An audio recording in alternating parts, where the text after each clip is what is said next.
Welcome po muli. Ngayon po, magluluto naman ako ng lechon kawali. Ito po ang ating mga kakailanganin. Meron po ako nito nga pork belly.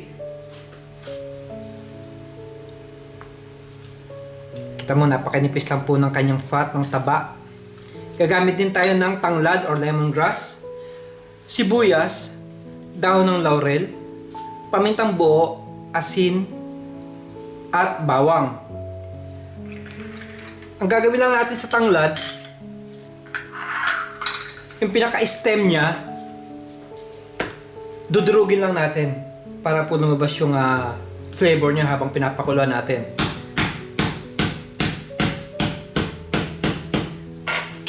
Tapos po, itali natin siya ng ganon. Tapos pupunta na po tayo sa ating kalan. So sa akin pong wok, kung meron po kayong cooking pot, mas maganda rin po. So ilalatag natin ngayon yung ating pork belly. Tapos po maglalagay na tayo ng tubig.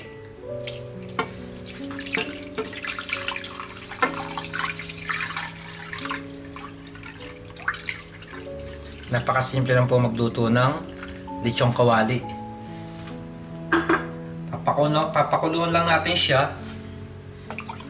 Once na malambot na siya, tsaka ko sa inyo papakita susunod natin gagawin ang pagpiprito. So bubuksan ko yung kalan. Maglalagay tayo ng tanglad, sibuyas,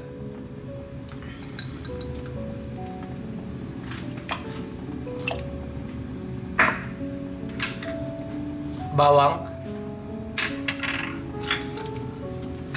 laurel, pamintang buo at asin.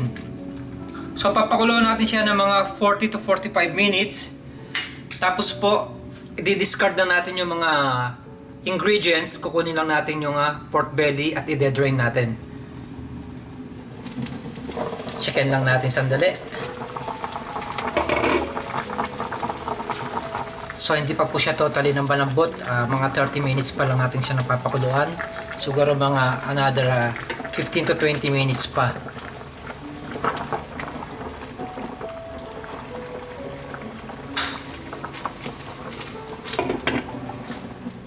So ayan po, tinanggal ko na siya sa ating pinagpakuluan. Diniscard ko na rin yung mga ingredients kagaya ng lemongrass, onion, yung pamintang buo, lahat po ng mga katas nung kinuha na natin at pumasok na po sa loob ng ating pork belly. Ang gagawin lang natin, kung meron kayong stick o kutsilyo, popoke lang natin siya, tutusok-tusukin natin siya dahil po ang gagawin natin, aanuhan natin siya ng asin, irarab natin siya ng asin. Pero bago po yun, kailangan po idadry pat natin siya. Kailangan talaga yung wala talaga siyang tubig.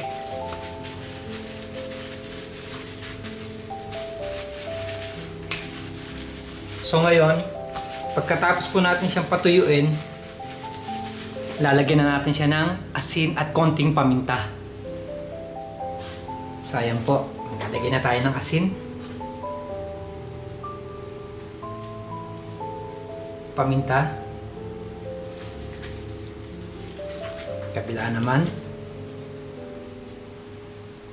asin, konting paminta, sa gilid,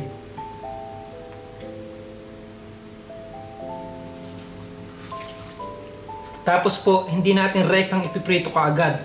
Maghihintay tayo ng mga 5 to 10 minutes bago natin siya i-fry para po yung asin at paminta manot po ron sa tinutusok-tusok natin kanina. So hayaan lang natin siyang ganyan. After 10 minutes, mag-start na po tayong mag-prito.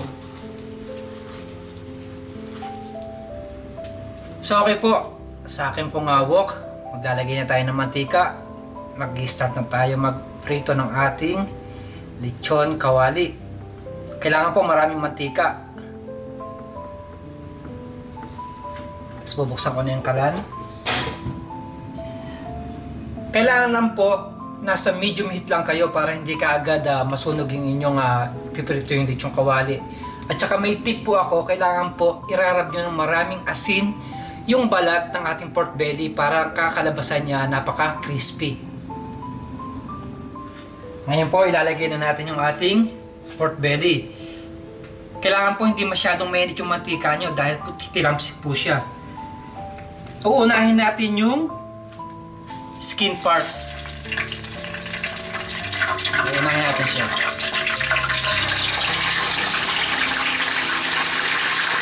Pag medyo crispy na po siya, babalik-tarin ko na siya.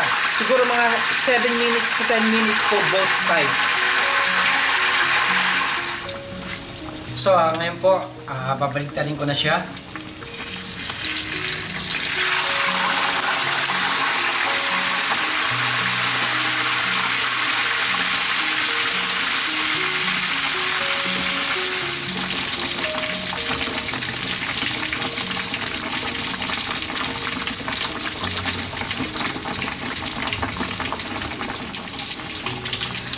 So, ayan po. Niluto na natin siya. Ngayon, ang technique po, hahanguin natin siya, papatayin ko yung kalan. Hahanguin natin siya, tapos po i-refry natin siya. Lalagay ko muna siya sa isang lagayan. Once na ma-cool down na siya, again, ipiprito natin siya para po sa extra crispiness po ng ating lechong kawali. So ngayon po, pinalamig ko siya ng mga 30 minutes. Ngayon po, yung ating pong apoy, kailangan po low heat lang siya. So again, yung skin po sa ilalim uli.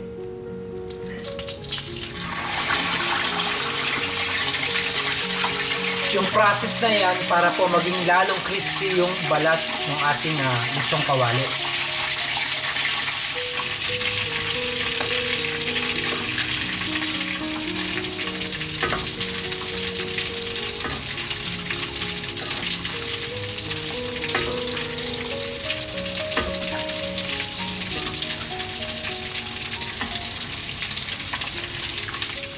So ito na po yung ating kinalabasan ng pagluluto ng ating lechong kawali.